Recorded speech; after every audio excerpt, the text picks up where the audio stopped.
Before we get into the topic, we just want to shout out this week's sponsor, the new board game Aberrations by Ghostfire Gaming. I'm a big fan of board games, and I'm a big fan of tower defense games, and I love the idea of a tower defense board game. In Aberrations, you play a group of heroes defending your last safe place from the aberrations and horrors of the encroaching darkness.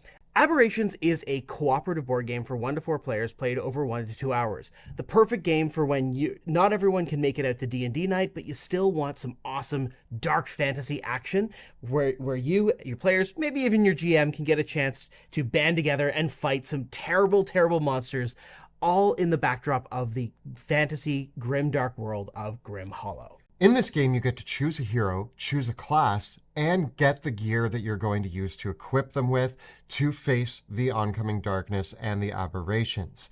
This game also features a number of beautiful miniatures representing both the heroes that you can play as and the monsters that you have to face. The campaign is live right now on GameFound, and it's fully funded with several stretch goal expansions adding spellcasting, as well as a new Hydra Goose monster boss as expansions for the game. So it's really worth checking out. Follow the links right down below to back it in its final hours on GameFound. And now, on to this week's episode. One of the archetypes that Kelly and I love in our fantasy stories, and especially those involving horror and the occult, is that of the doctor, the occultist, the investigator, and borderline mad scientist. And so we designed the Apothecary class, available in our book, Sebastian Crow's Guide to Drakkenheim, which you can pick up the PDF now. And today we're going to take a look at the Apothecary and do a build guide for it. My name is Monty Martin. And I'm Kelly McLaughlin. And we are the Dungeon Dudes. And we are joined by our very good friend, Colby Polson, from D4, D&D Deep Dive. Colby has joined us up in our studio to give an objective lens on how to play the class that we designed, because we figured that we might be a little biased in talking about our own work. So we needed someone with the critical eye to help examine and share how everyone can dive into playing our new class for 5th edition. There's a lot to discuss today, so let's get rolling. The Apothecary is a practiced medical expert and occult arcane magic user.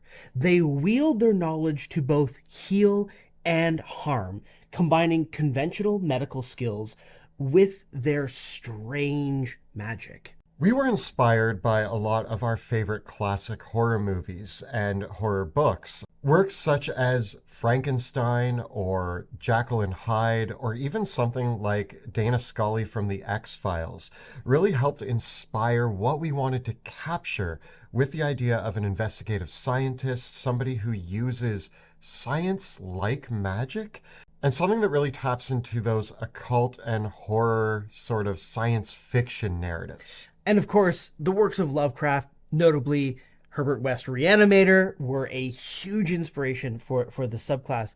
But in doing so, we also wanted to introduce an intelligence-based spellcaster that riffed on the pact magic spellcasting of the Warlock.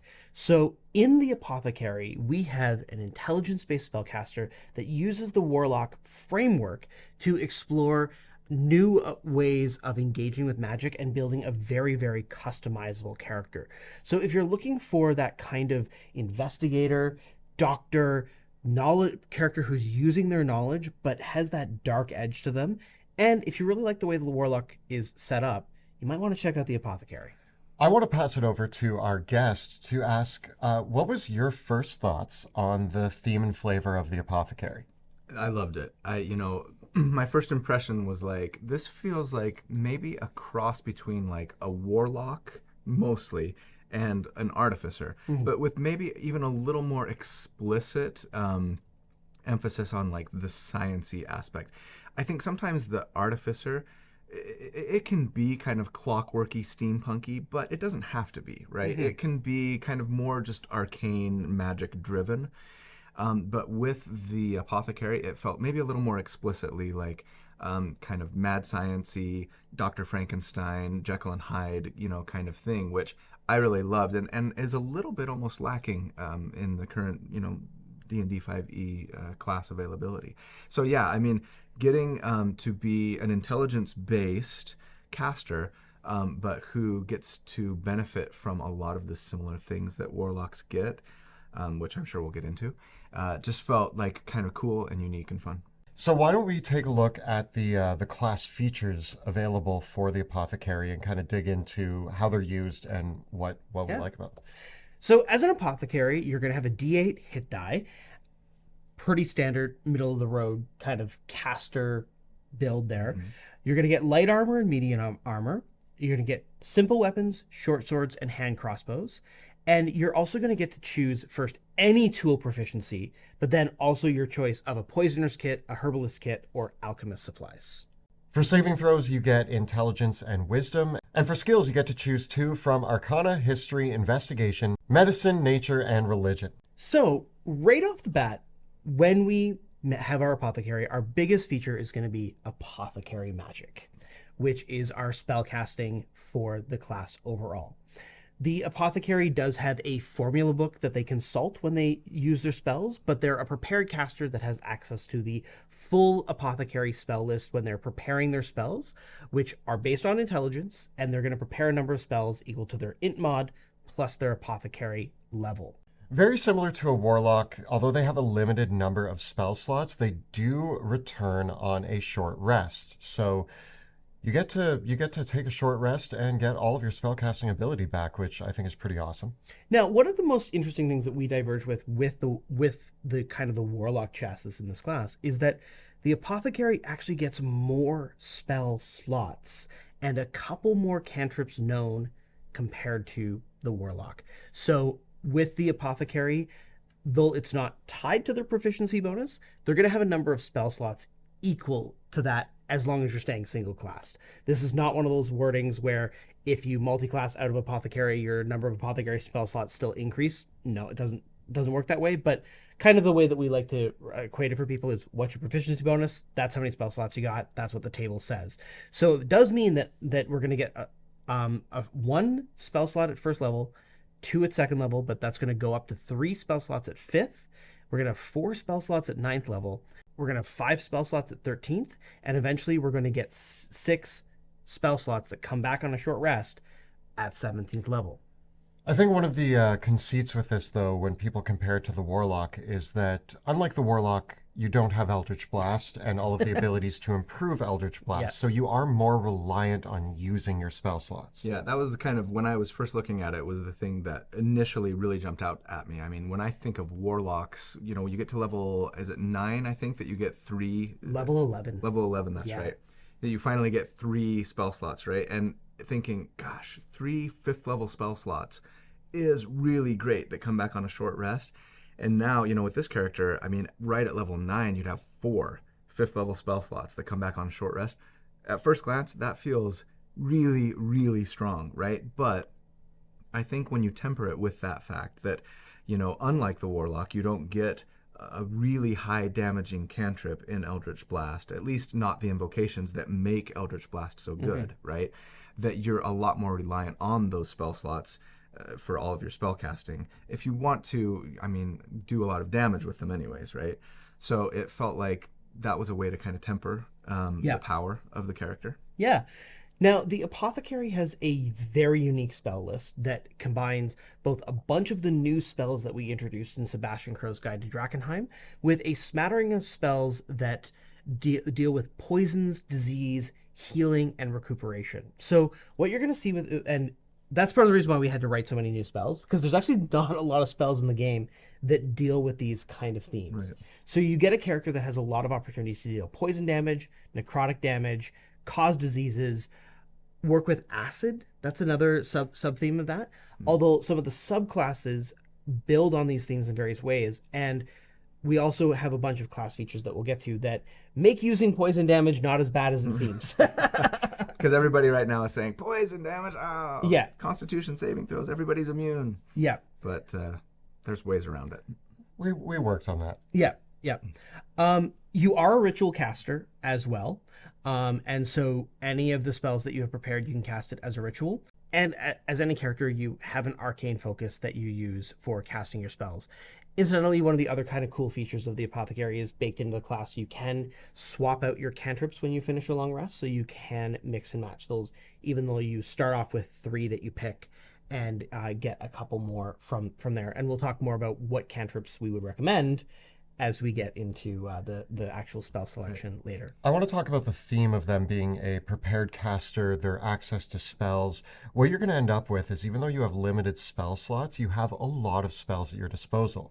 And I actually think this helps sell the theme of the Apothecary. I imagine them with their doctor's bag of all sorts of like trinkets, tonics, different ingredients.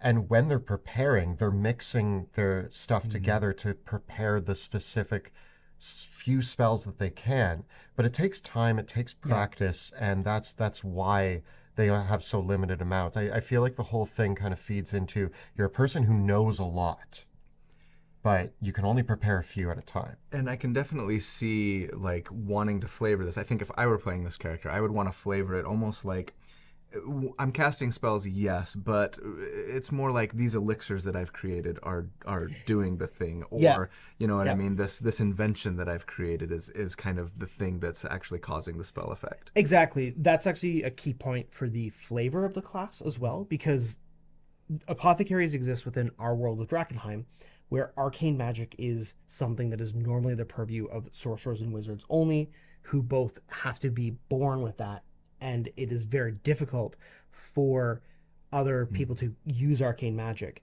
But apothecaries, through their occult practice, because it is a world of magic, magic is built into the science of the world. And so it means that someone who has an understanding of how those things work can tap into things, but it's a very physical sort of thing. It's not like, unlike where the traditional image of a wizard, where it's like, you know, the fundamental formulas of the universe, and with your mind you're warping that. The apothecary has a very strong connection to their tools, where they're brewing something up. They are utilizing really a lot of that, like a lot of the things that really inspired us were that weird transitionary period where, like, you see in Middle Ages medical textbooks where there were all those superstitions around the way the body worked. Humors. The humors. And the humors were actually a page that we had open while designing the apothecaries, and we were going to work it in, but it didn't find a place. But it was still heavily inspired by that type of medical practice. Or like those ideas that like certain plants or chemicals, or like that you could drain people's blood with leeches to remove sicknesses from them. So kind of we wanted to toe that line between those archaic understandings of how medicine has evolved over even human history, from something that in many ways today, you know, medicine does have a lot of different opinions, a lot of science behind it, a lot of stuff that works, a lot of stuff that doesn't work, because the understanding is always evolving and changing.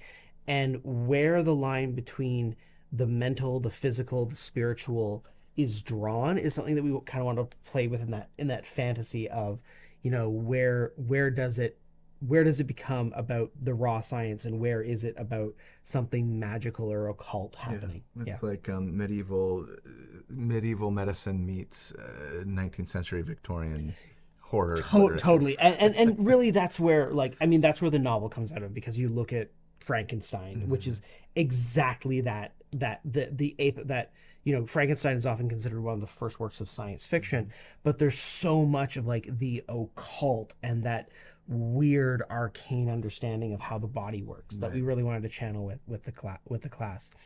And that's where we get into, of course, with the apothecary, you'll choose your occult practice, which is your subclass, right away at level 1. And we'll get into what those are, the specifics, but you'll be able to choose from the alienist, the chemist, the exorcist, the mutagenist, the pathogenist, or the reanimator. As we hit level 2, we get the other key feature of the apothecaries, which is their esoteric theories. These esoteric theories are basically dependent on your practice as a medical professional. You might excel in certain things. And the esoteric theories, there is a lot of them that we designed, and you get to choose an amount based on your level. As you gain levels, you understand and learn more esoteric theories. At second level, you're going to know 2, and then you get an extra one at every even level. So they go up pretty high. And with the esoteric theories, one of the design principles was that we wanted them to kind of allow you to push your apothecary in any sort of play style that you might imagine them. So whereas with some other classes, there's like a certain subclass that says, hey, here you're a melee combatant. With this one, you're more of a blaster. With this one, you're more of this or that. But I find with the esoteric theories, you can take any apothecary subclass and steer it and lean it towards a certain direction, which I find very exciting because no two practitioners of occult doctor magic are ever the same. That's a common phrase. Yeah. That's the saying, right? With the esoteric theories, you get a lot of ways to customize your character because you're going to be able to choose up to 11 of these over the course of your progression. I think we made 50? Something like that. Something like that? Yeah, there's a bunch of them.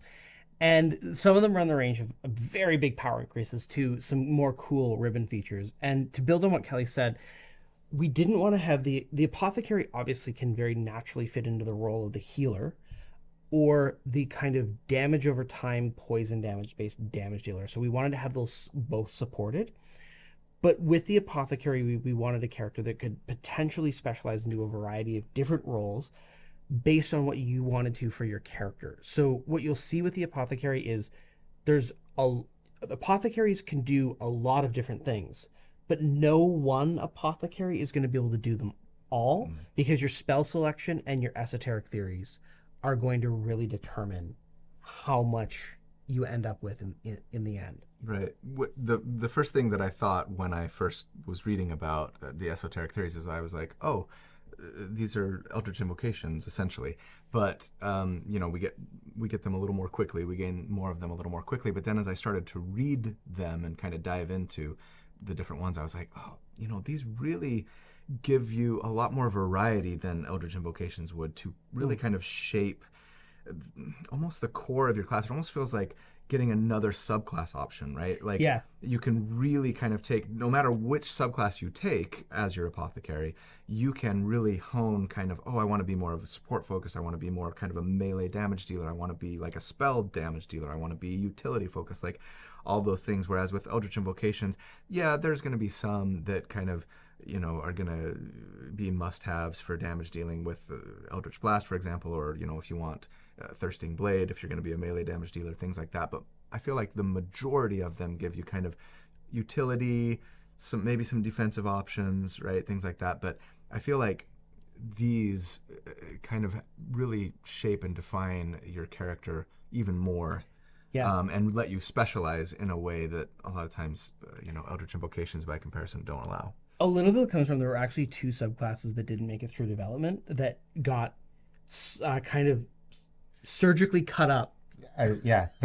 To complete the metaphor, yes, we put 2 subclasses that didn't make it on the surgical table, chopped them into bits, and put those bits into esoteric theories. Nice. One of them was the surgeon. Okay. And the surgeon was going to be the melee class. But what we found is when you look at something like the warlock, the hexblade kind of, although I love the hexblade, it's an unfortunate circumstance that the hexblade says, oh, you want to do melee? Play a hexblade. If you play any other warlock, not going to be as good. And so the surgeon was going to be that. But then we were like, what if any apothecary could be a melee combatant? And we just took the surgeon's ability and popped them into esoteric theories. And we did have in development, there was like a pact-like thing, but we ended up being like, let's just make them esoteric theories and let people pick and choose from them, which is, I find very interesting because some of the recent 1D&D playtests have actually done the same thing, where it was like, instead of having the packs, just make them the Eldritch Invocations, and we took that direction with our kind of, in many ways, the Apothecary is a bit of a hack on the Warlock, and that's the direction that we took with it, and we felt that it gave you more of that customizable identity of, because there's so many different types of medical practitioners, and they all have different skill sets, and many doctors will even be like, I cannot tell you anything about that. I am not that kind of doctor. I do not know anything about the brain. I know everything about your heart, Right. but I cannot tell you about your brain. Right. Or I'm a toxicologist, Yeah. or you know what I mean, a pharmacologist, and I can Yeah. prescribe you medicine to help you with this thing, but like I can't go into surgery. Yeah. Yeah. So beyond these, we also give just talking about the base class features. Most of your features then are going to come in your spells and your esoteric theories and your subclass. At higher levels, you're also going to have the greater formula feature. This is what is basically giving you your 6th, 7th, 8th, and 9th level spells, which incidentally also baked into the apothecary is the ability to retrain what these are. And as an extra perk, if you take this all the way to level 19 and 20, you actually get an extra 6th and 7th level 1 at level 19 and 20. Similar to Mystic Arcanum for warlocks, don't come with spell slots, right? Correct. And so you couldn't use them, say, to upcast one of your other apothecary spells at like a 6th or 7th or 8th level. No. You're still capped at 5th level spell slots there. Our capstone feature, Miraculous Recovery, is basically at 20th level, the apothecary has a long rest in a bottle. They can use this feature to allow all of the characters around them to restore all their hit points and basically gain all of the benefits of a long rest. So if you're playing your campaign all the way to 20th level, you get an extra long rest. My question is, could you use this even in Drakenheim in the areas with the haze where you can't like take a long rest? Yes. Oh, I was going to say, I don't. So I I thought don't the think design so. intent is that apothecaries literally are like, I'm going to go into Drakenheim and I have this formula that I've created like they're the master at this point. I think it's a 20th level feature. Yeah, I would rule that you can. Yeah, if you're still playing in a Drakenheim campaign at 20th level, you're probably like you're good. The world of Rakenheim is a much more high level characters are rare. So a 20th level character in the context of the world of Drakenheim is one of the most powerful people in the entire world. So if you're one of the most powerful people in the entire world, I guess You get exceptions to the rule. yeah. The legends of the apothecary who just walks in and out of the haze of Drakenheim without any Yeah. issue is probably like a story that Yeah. is told around the campfires. Yeah. So those are the basic features of the class. Now, this is where I want Colby's opinions on some of the features, because we could go all day about all of the features that we created, and we have a lot of favorite builds. But since we're looking at this as how would you build an apothecary, we wanted to give it to a third party to see how they would build an apothecary. And so the main questions, I want to talk about the subclasses. I want to talk about the spells and the esoteric theories.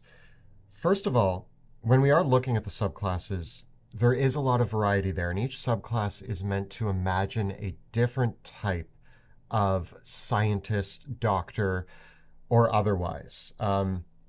One of the interesting ones that I just want to note off the top before we get into which ones we're choosing, a lot of people have asked about the exorcist and how that fits in with science and doctors.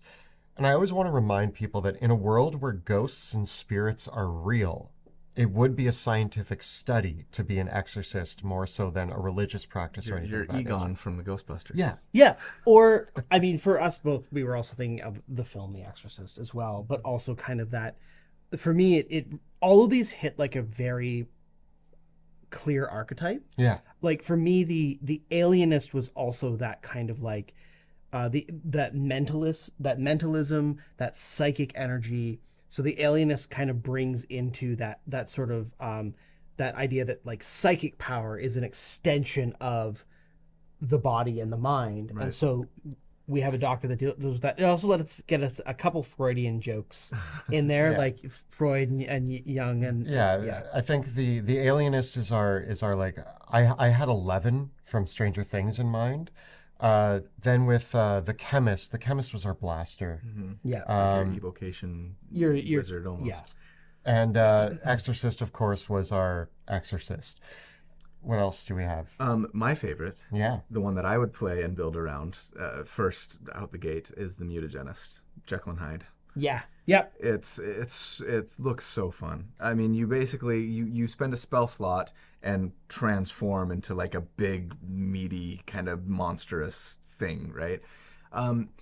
You don't get to cast spells while you're transformed. Is that right? Correct. So I almost see it. I mean, this is the gishiest version of the apothecary for me, and I'm okay with not casting spells as long as maybe there's some spells that I can put on myself first and then transform, right? But also, I mean, the form itself to me, it kind of feels almost like a poor man's Tensor's transformation.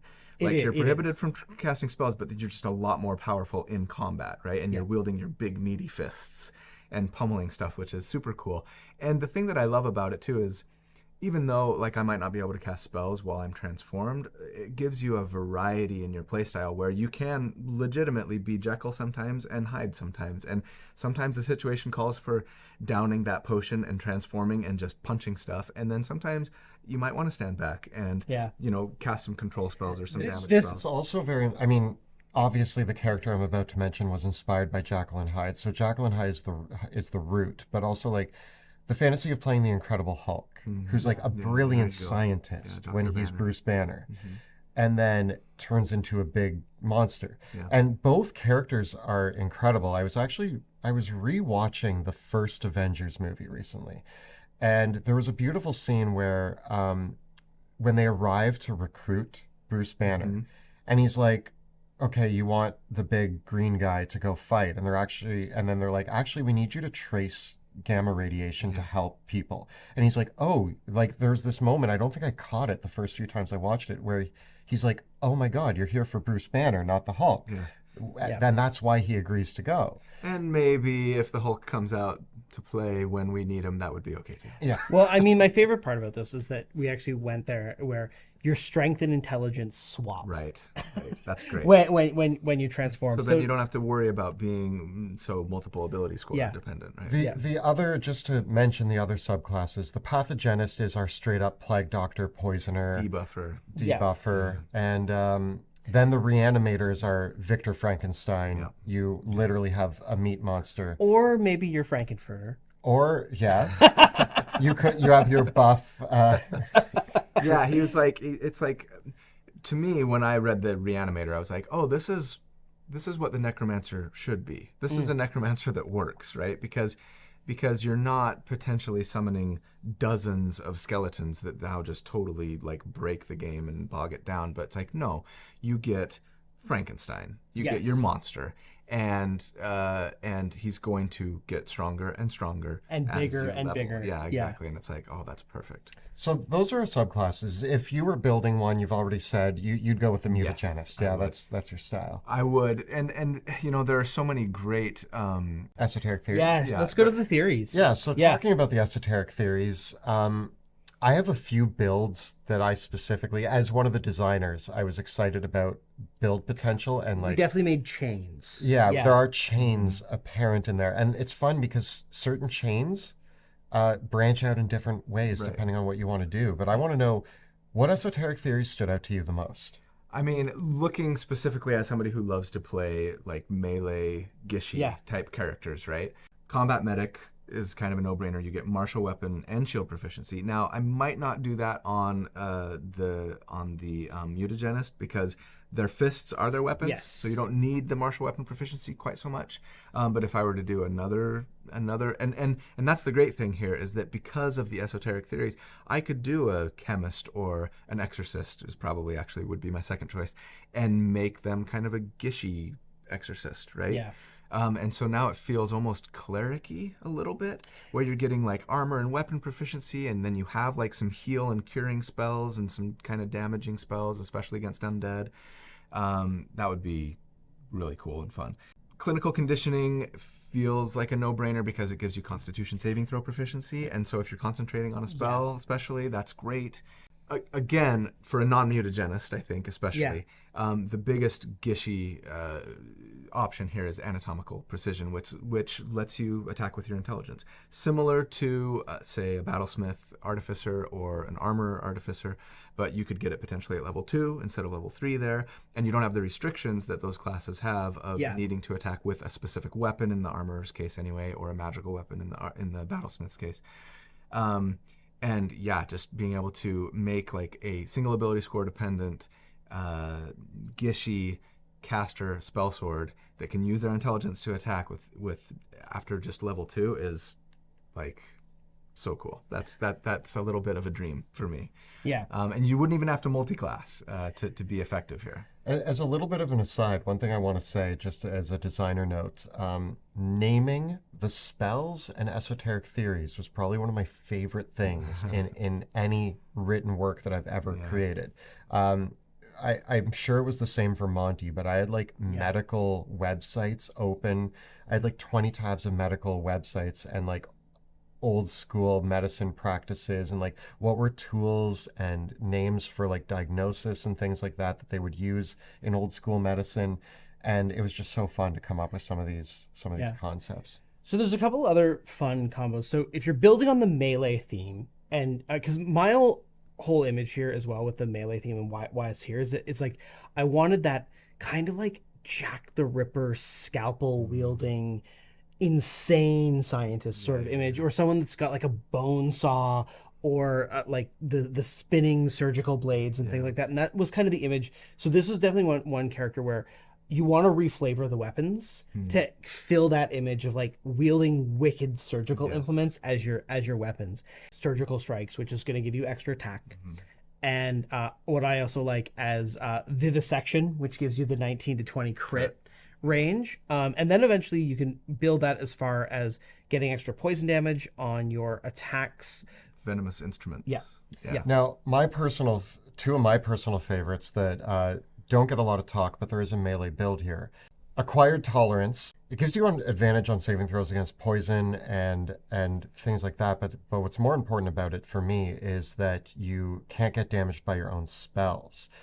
And then there's another esoteric theory, Surgeon's Instinct, which gives you blind sight. So if you pair the ability to not get damaged by your own spells, give yourself blind sight, and then take some of the other melee-focused esoteric theories, you end up with a character that can drop something like Cloud Kill, run into it, and start slicing and dicing up your enemies. And I think that's such a fun play. What's the radius of Cloud Kill? Is it 20? Yes, and it does move away from you. Right. So there's a couple other spells that we have that don't do this, that give you this damaging area that the apothecary can kind of hang out in. I mean, that's Darkness Devil Sight on steroids, because now your darkness is hurting also. Yeah. And that's it takes a few esoteric theories, and in exchange you don't get all of the melee combat options. So you have to pick and choose which ones are going to be most beneficial. But I think it's a fun build. Yeah. Now, there's a couple fun things that we have done. We talked about the poison damage, and we've added a lot of spells to the game through Sebastian Crows to give more options for poison damage spells. But the key thing that you're thinking of, but what about all the undead that are immune to poison? Putrefaction is an esoteric theory that ignores undead creatures' abilities to resist or be immune to poison and the poison condition as well. But you can take it a bit further than this, too. There is also corrosive compound, which causes your poison spells to deal half poison, half acid. And at higher levels, nerve agent, which simply transforms your poison damage into psychic damage. Right. So you have a couple options. Yeah, and it's a lot tougher to find psychic damage, immunity, and resistance than poison in 5e for sure. Yeah. Now, does that work with just apothecary spells, or is it other abilities? Because I would love, for example, to take Venomous Instruments that lets you add poison damage to your weapon attacks, and then have a way to, ignore the resistance or immunity to poison damage. This was something that came out in playtesting, actually, because also the Pathogenist does a lot with poison damage and things of that nature. People were talking like, well, if I take these other esoteric theories, if I pick this subclass, then I still can't use it against undead. Right. And so we did change it so that it affects all of your spells and abilities. So that basically, if you are an apothecary and you're using any apothecary feature or anything that you've taken as your apothecary, It does poison damage. you can do poison damage to undead if you take that esoteric theory. Awesome. Yeah. And of course, you do have other options within that, but we had a playtest scenario that was apothecaries versus the undead, so that we could actually go through these, because yes, it is. You've got options there, and we felt that the characters that were incentivized to build around poison damage would go that way. It's amazing how a lot fewer undead than you anticipate actually have resistance or immunity to necrotic damage, which is actually quite one of the quite surprising things that came out of playtesting is how rare it is that they are flat. Like there's very few that are flat out immune to necrotic damage, and there's actually not that many undead that are even resistant to it. Yeah, That surprises me. right. By the same token, I guess there aren't a lot that have vulnerability to radiant damage. A lot fewer than you would Which anticipate. I wish Yeah. were not the case. But Yeah, right. You can also build the full-on healer build. And so we do have some kind of fun things like diagnosis, which lets you do the help action as a bonus action on your turn. Got your mastermind rogue there. Yes. Another one being pharmacology, which adds your intelligence modifier to your healing spells. Double dose. If you're casting a spell that heals a single target, you can instead target two Yeah. that are within range. One of my favorites is actually adrenaline surge, which if you heal someone that is at 0 hit points, they gain resistance to all damage and have advantage on saving throws until the end of their next turn. And then they gain advantage on the first attack roll they make. So if you're bringing someone back into the battle, You've got your paddles. yeah, It's like, what? Who? and they're charged up and have maybe the chance of surviving a little bit more. I also picture, great scene in Pulp Fiction, but it's the adrenaline unit to the heart. Shot in the heart.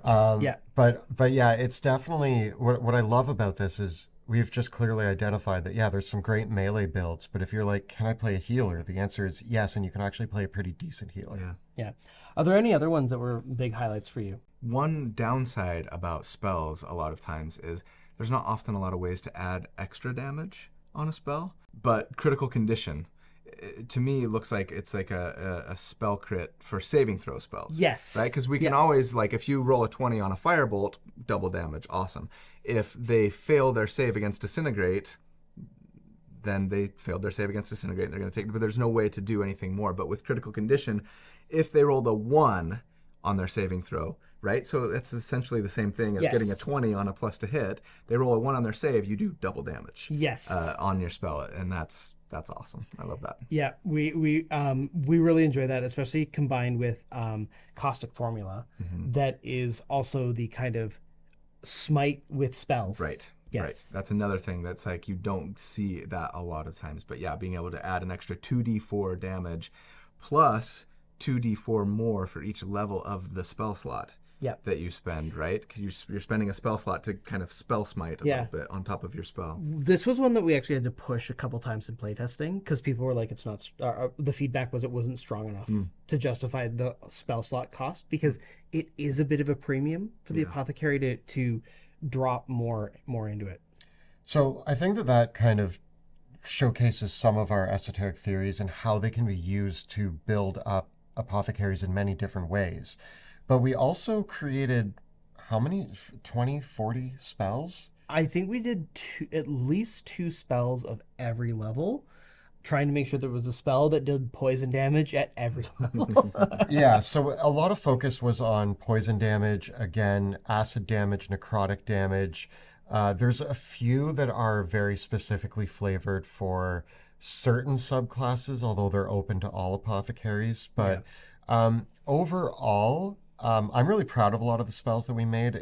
The whole through line with these spells was how do we make poison damage feel scary? Yeah. And also, a lot of these spells are meant to feel like the apothecary is laying down some sort of formula or spreading an area of infection or just debilitating a target with, like, they threw a syringe at you or something. Yeah. So They gave you a horse tranquilizer. Yeah. So with the spell list that we've created, what are some of the ones that stood out to you as favorites? There were a lot of good ones. Stream of consumption. Exhaustion in this game is so punishing that it makes the berserker barbarian all but unplayable, right? In 5e. How many times do you get to inflict exhaustion on the enemies? Not enough. Right? But this spell lets you. Now, and if I'm not mistaken, the way it works is it essentially compounds, and every turn you can inflict another level of exhaustion. Now, one level of exhaustion, not a big deal. 2 levels of exhaustion, fairly painful but manageable. But beyond that, like, it is incredibly debilitating, right? So when I first read that, I was like, that's too powerful. But then I kind of thought, most combat encounters don't last all that long. So in a long combat encounter, yeah, you could outright kill somebody if you exhaust them enough, right? But more often than not, you're not going to get past 2, 3, 4, 5 levels. Now, granted, it's still very debilitating, especially at 3 and beyond, even 2. So worth using, and really cool and fun and interesting. But that was a favorite. I really liked Caustic Grip. Yeah. It's like a magical grapple that does damage, right? Melee attack every round for like 44 damage, and if they fail their save, they're restrained and take another 44 of damage. And then scales, if you upcast it, right? It's super strong, and I love the idea of like essentially being kind of a grappler, but like a spellcaster grappler. Yeah. One interesting thing that we had to change with that one originally was a range of touch, but then people pointed out that your familiar could deliver it. And so we changed it to a range of self because it felt unfair. The cost of this is that your apothecary has to get up and close. Corpse explosion. I mean, we were playing a lot of Diablo. Somebody's been playing Diablo. Yeah. And that's great. Like, so this is a reaction speed spell because it is when someone dies within 120 feet of you, you make them blow up at the moment of their death. It's not choose a corpse that's on the ground and it blows up. So it's definitely for a 4th level slot. Reaction kind of blowing up with a fireball is a pretty strong spell, especially for but wonderful to get that get damage out of a reaction. Right. Yeah. Of course, being a Gishy, being a Gish lover, I love fetid blade. Gives your weapon an extra 2d4 of damage, but then also poisons the enemy if they fail their con save. Right.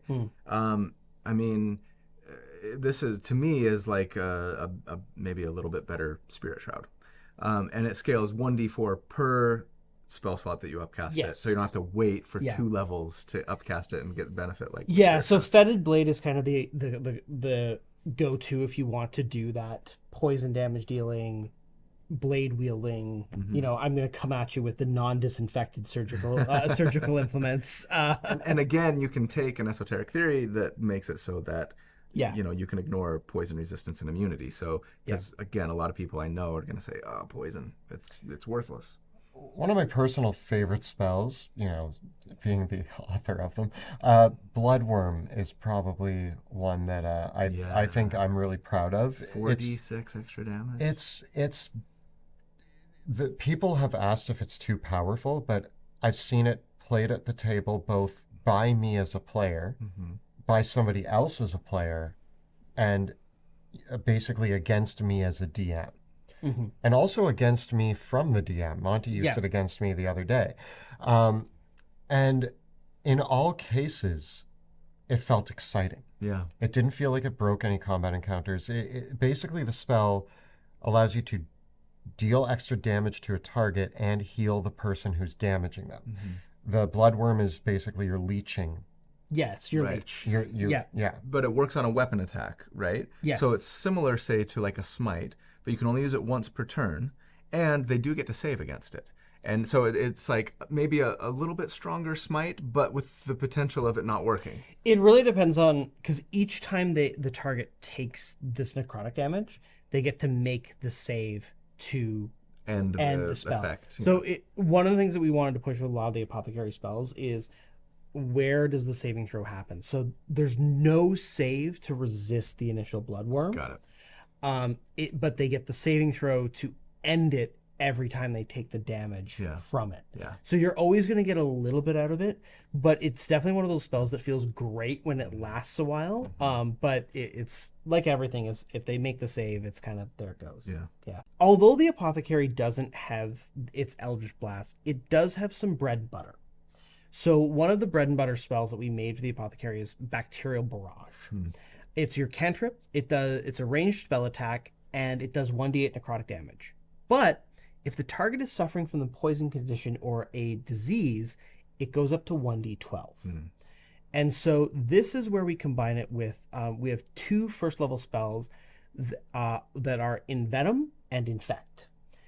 Which, so you can choose, do you want to poison someone or do you want to inflict a disease on them? Envenom is just simple, choose a target within range, and they take 2d4 poison damage and must make a con save. On a failed, they're poisoned.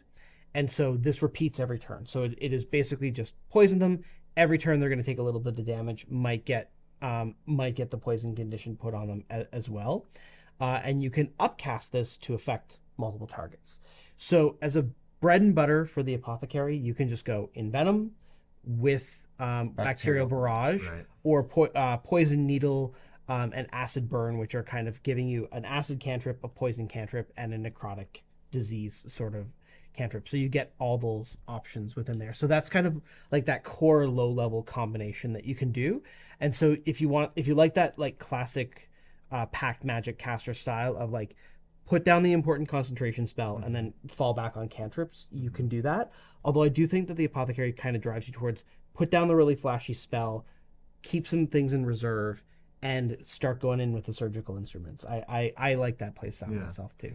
Now, question, in your guys' playtesting, I am seeing a lot of the spells that are allowing for a constitution save for enemies. In your guys' playtesting, did you see that being like really detrimental? Because people complain about that a lot. Yeah, they do.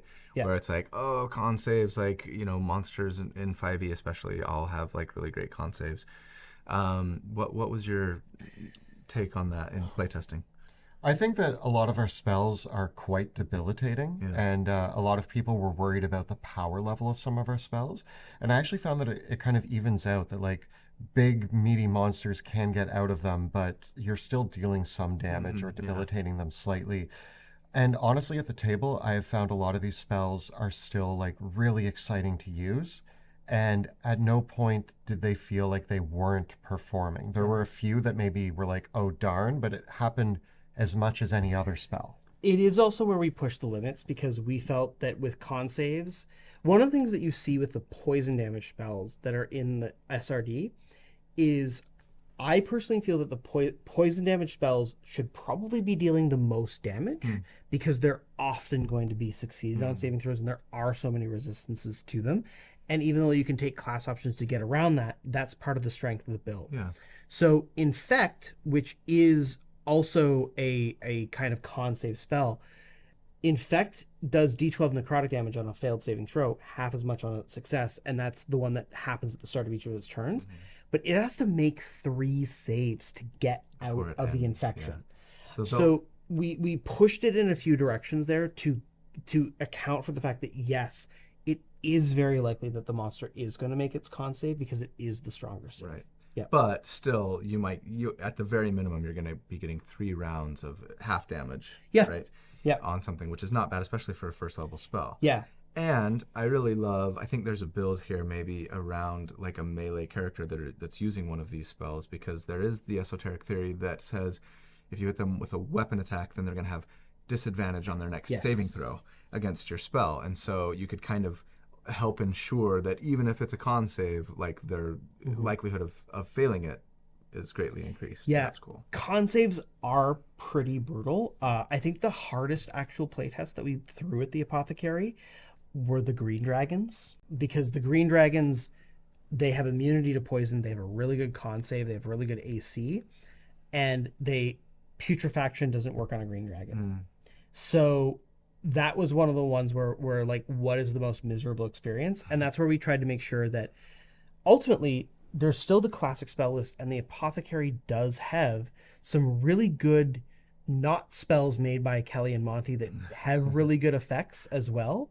The flip side of this is, don't put all your eggs in one basket. Right. With an Apothecary. Make sure that you're bringing a couple different spells that give you that diversity of damage, because at the end of the day, this is still a character that can bring Healing Word is on the spell list. There's weird things like we've got Hideous Laughter on there because of laughing gas. We do have the other spells like Enhance Ability and Enlarge Reduce. Aid is also on the spell list. Haste is also on the spell list. Revivify and Slow are on the spell list as well. So there are other it is that kind of, it's the same deal of like, what do you do with a character that specs into all the fire damage dealing spells?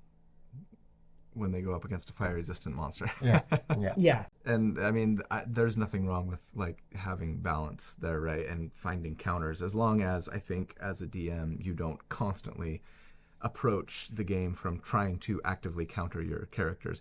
Maybe you throw something in there once in a while that's going to make it tough for them. But you don't just fill the encounter with green dragons every combat encounter, yeah, right? and we did take it to the extreme with some of the playtests. Like, I think you remember that playtest adventure that we ran a bunch of times. The Green Dragon one or the Yeah, there was I ran a Green Dragon one that definitely tested my players. You ran an Undead one, and I played an Exorcist, and I loved that. One spell that we didn't talk about was Last Rites, which is possibly pretty brutal if you're in an Undead campaign. Monty thought he was cool throwing like a skeleton lord at us or something, and I just Last Rited him a bunch of times and used all my spell slots on Last Rites, which... If Last Rites is a spell that does a decent amount of damage, but if the target is undead, then they have disadvantage on their saving throw, and it does maximum damage. yeah. So it's like a Tempest Cleric using their Channel Divinity on a lightning spell. And the idea was like, although it's not, it doesn't say this. Last Rites was designed with the Exorcist in mind to be like their sort of get rid of undead because that's their job sort of spell. I think what we found with playtesting is that while it was possible for players to really spec their character and over specialize into all those things, that was also kind of the balancing act of the overall class, was that you were still incentivized because you're going into the Constitution saving throw spells, because you're going into the poison necrotic, these ones that do run up against resistances. It does mean that if you take all of the things that completely specialize you, you can get a bit of an over-specialized apothecary. And that's the trade-off. Yeah. Is that if you're going to be very powerful when it all works, but it does mean that sometimes you'll run into the encounters where maybe you should have. And at the end of the day, because the apothecary is a prepared caster, unlike a class where you choose your spells where you level up, if you're in a scenario where it's like, okay, we are going into the Green Dragon's lair that has our army, you do have the ability to, in your long rest, swap out the spell selection and maybe bring in your off-spec spells. Maybe you didn't take all the esoteric theories, but you're still able to contribute in a meaningful way because you weren't locked into your spell choices. Right. So as a final note, Colby, what were your thoughts overall of the Apothecary? It looks like a lot of fun to me.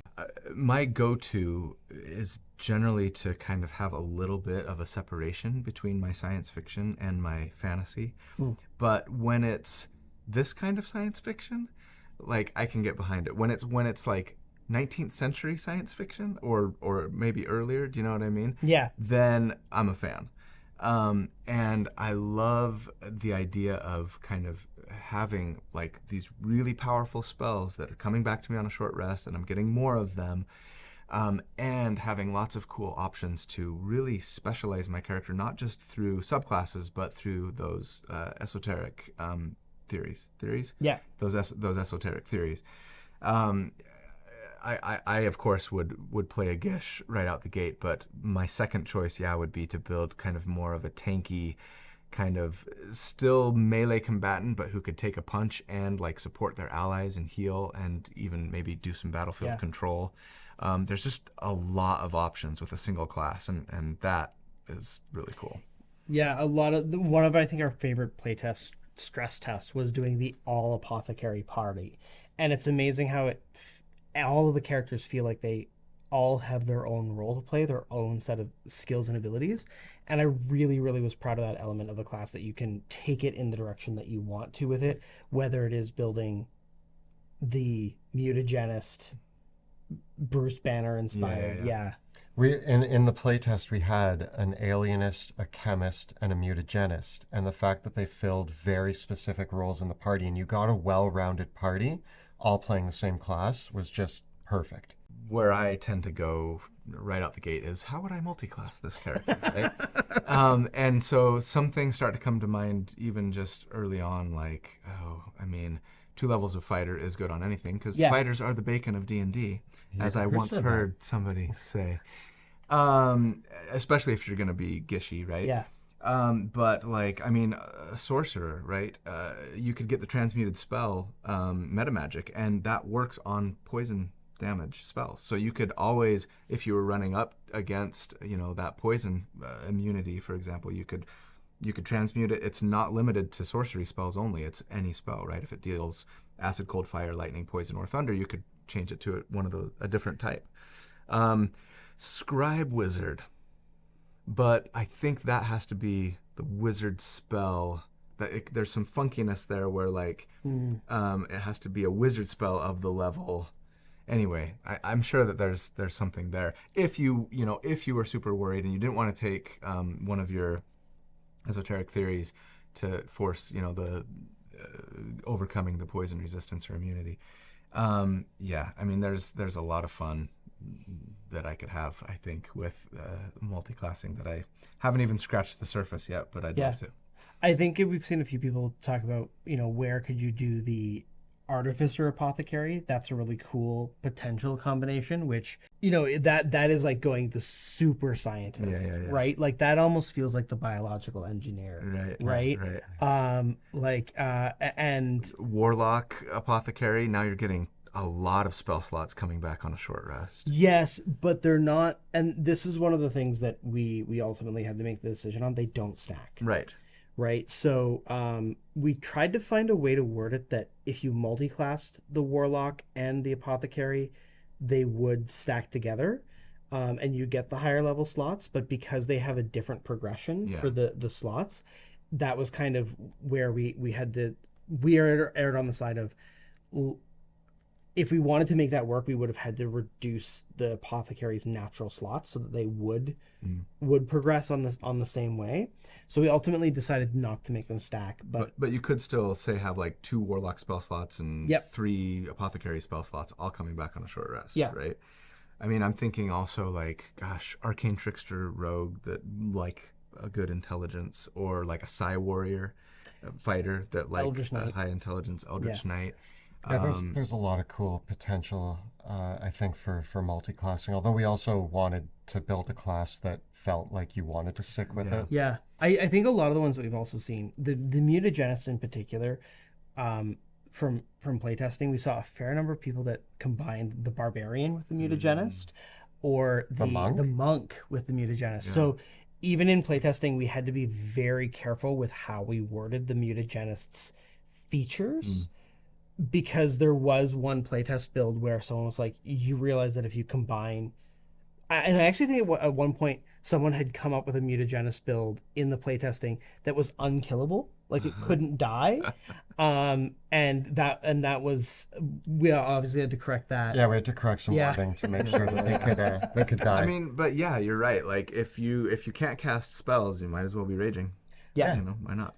So with all of that in mind, I think that we've taken a good look at the apothecary, and I do want to thank again our guest, Colby Poulsen from D4 D&D Deep Dive. If you have not checked out his channel, you definitely should. He does in-depth build guides to crazy characters. Many of them inspired by these two. So, yeah. I mean, it's always fun to see what you come up with on your channel. And I think we'll be looking forward to you looking at one of the other subclasses from the book. Right. Yeah, we're going to do a full build on my channel next week for one of the subclasses from this book. It's not an apothecary. I'll give you a little hint. It's my favorite class in game. So yeah, next week on my channel, go check that out, and we'll be with these two, kind of getting some feedback live while I build the character in front of them. And meanwhile, we'll go into all of our build guides for each of the apothecary subclasses as well. So this has just been a taste of what you can expect from how to play an apothecary in 5th edition. Of course, the videos on our channel are made possible with the incredible generosity of all of our Patreon supporters and all of the Kickstarter backers that made Sebastian Crow's Guide to Drakkenheim possible in the first place. So if you enjoy our channel and like the work we do, follow the links down below to get on our Patreon. There will also be links to the Ghostfire Gaming store where you can get a PDF copy or pre-order the physical copies of Sebastian Crow's Guide to Drakenheim so you can get your hands on the Apothecary class yourself. And if you want to see us playing a test game where we ran all apothecaries, you can check that out right up over here. And if you're interested in more of our build guides and other content, check it out right up over there. Please subscribe to our channel, like this video, and ring that bell so that you never miss an episode. Thanks so much for watching, and we'll see you next time In the dungeon.